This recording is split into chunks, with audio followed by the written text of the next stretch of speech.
नमस्कार सर्वांना दीपावलीच्या खूप खूप मनपूर्वक शुभेच्छा। ही दीपावली आपल्या सर्वांना सुखाची, समृद्धीची आणि भरभराटीत जाओ।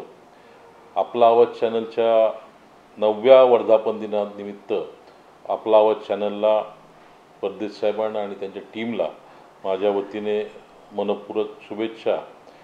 आपला आवाज चॅनल गेल्या 9 वर्षापासून पिंपरी चिंचवड शहरामध्ये पुणे जिल्ह्यामध्ये काम करते आणि या चॅनलच्या माध्यमातून या भागातले अनेक प्रश्न सोडवण्याचं काम या चॅनलच्या माध्यमातून सातत्याने चालू आहे आणि अतिशय निर्भीडपणे हे सगळं काम ही मंडळी चॅनलच्या माध्यमातून करतात। त्याच्यामुळं एकूणच या परिसराचे प्रश्न सुटण्यासाठी खूप चांगली मदत आपल्या चॅनलच्या माध्यमातून होते। असंच चांगलं काम आपल्या चॅनलच्या माध्यमातून होत राहो अशा प्रकारची अपेक्षा आपल्याकडनं व्यक्त करतो आणि आपला आवाज टीमला मनपूर्वक शुभेच्छा देतो। धन्यवाद।